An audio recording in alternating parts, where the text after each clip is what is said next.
installer la nouvelle batterie, on va avoir besoin de virer l'ancienne. Alors pour ce faire, on voit bien que c'est un peu encombré dans un capot d'Elise S1. On a le carter de protection du moteur d'essuie-glace, on a le bocal de lave-glace à virer. Ici, dans cette voiture, j'avais installé un coupe-circuit ici. Et puis on aura également le déflecteur du radiateur. Voilà. Donc je vais virer tout ça pour voir si je peux sortir la batterie qui est en dessous, on la devine. Ça a l'air d'être c'est une Bosch de mémoire. Voilà, allez à tout de suite, on va virer tout ça. Bon voilà, j'ai commencé à démonter les caches. Ici, il nous reste ça, il nous reste également le support de batterie qui sert également à porter le bocal de lave-glace. Voilà, donc je continue. Donc là, on a, voilà, c'est effectivement une batterie Bosch qu'on a en dessous, une 44 ampères-heure. Et on va avoir l'occasion de la peser tout à l'heure. Bon, la batterie est sortie. Voilà où j'en suis. Il n'y a pas de piège particulier en dehors du fait que vous n'avez pas beaucoup de place, vous le voyez. Donc pensez à dégager au maximum les câbles. Vous avez des passages de câbles ici, donc vous pouvez dégager les câbles de ces passages-là pour gagner un peu en souplesse et sortir un peu les câbles. Idem de ce côté-là. Voilà. Pas de piège particulier en dehors d'un petit détail que j'avais oublié, qui est l'évacuation des acides de batterie.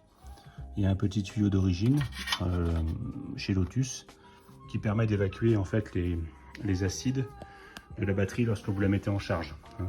Ici, il y a un petit trou de trop plein ici.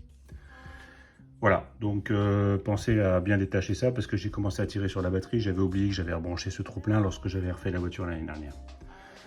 Voilà, j'ai pesé la batterie, elle fait 11,3 kg. Donc je pense qu'en termes de gain de poids, ça va être intéressant. La batterie fait 440 ampères en capacité de démarrage et 44 ampères-heure évidemment. Au niveau de la capacité, on est bien au-dessus de ce que je vais installer à la place. Par contre, en termes de démarrage, on devrait avoir la même puissance. Voici la batterie qui va remplacer la grosse batterie à plomb que j'ai enlevée. Donc c'est une batterie lithium-ion phosphate avec un témoin de charge. Bon, a priori, elle est complètement chargée. Cette batterie est livrée dans une boîte assez grande en fait par rapport à sa taille, tout simplement parce qu'elle est livrée avec un ensemble de cales qui permet d'installer en fait la batterie dans des compartiments plus grands. Personnellement, je ne vais pas les utiliser, mais bon, sachez que ça existe et que c'est livré avec. Alors, je vais vous montrer un peu la notice. Donc là, on a une toute petite notice qui est livrée avec, et notamment, vous voyez, l'explication de ce qu'on peut faire des cales en mousse pour caler la batterie dans son logement.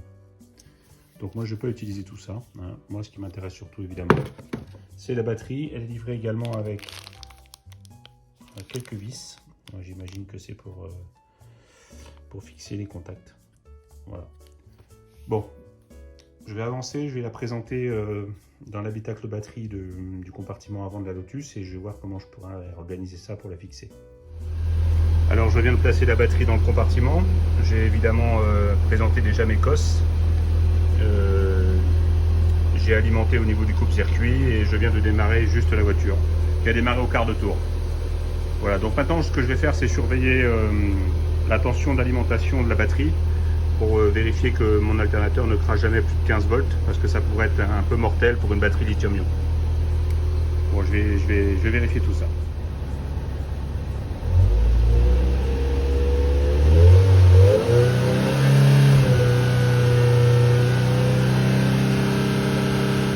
Alors je suis en plein montage, je viens de présenter la batterie au fond. Donc j'ai choisi en fait de la descendre au maximum, donc de l'incliner, de la mettre à 90 degrés. Je l'ai en fait fixé avec un tapis de velcro que j'ai mis au fond du châssis, que j'ai ensuite collé et je viens de rajouter une patte en aluminium elle-même velcroisée en dessous. Voilà, et qui tient au châssis par un trou qu'on a là.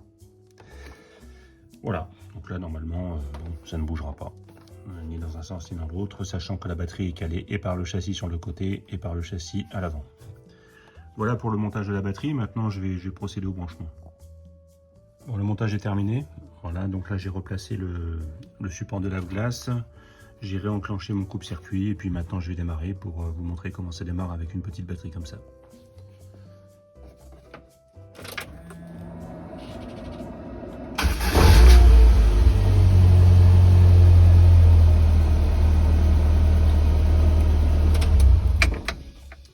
Voilà, c'est la 5e ou 6e fois que je démarre la voiture, je crois. Donc on peut dire que ma petite batterie fait largement le job. Enfin, en tout cas, pour ce que je vais lui demander. Alors, à propos de job, moi j'ai acheté cette batterie. A priori, bon, ça a l'air costaud. Hein, elle est bien fabriquée. Apparemment, c'est une boîte française. Bon, je ne suis pas sûr que les éléments soient français, mais en tout cas, ça respire la santé. Le packaging est bien, la batterie est de bonne qualité et j'ai pas eu de mal, vous avez vu, à la fixer, à l'adapter compte tenu de sa taille. Je vais vous apporter quelques précisions quand même qui sont importantes, à savoir que moi j'ai acheté cette batterie parce qu'elle est adaptée à mon usage. Hein. Ma voiture n'est pas garée dans un immeuble avec un système d'alarme constamment branché dessus. Donc moi, ma batterie, c'est une petite batterie qui va me servir essentiellement à démarrer ma voiture pour aller jusqu'au circuit ou éventuellement faire des petites balades dans le coin. Mais par exemple, sur la Lotus Elise S2, j'ai une batterie plus grande, hein, d'une capacité de 20 Ah alors que celle-ci n'en fait que 8.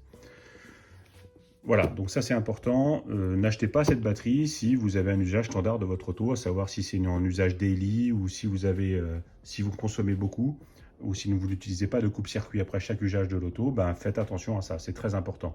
En fait, les gens critiquent ce type de batterie tout simplement parce qu'ils les utilisent comme les autres.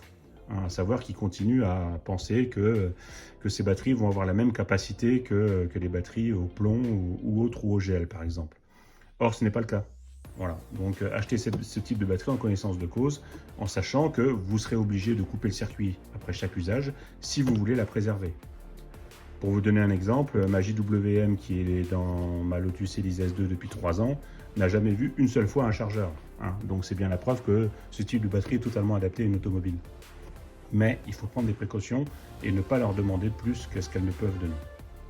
Allez, Adichat à tous, je vous laisse sur 2 petites photos intéressantes. À bientôt.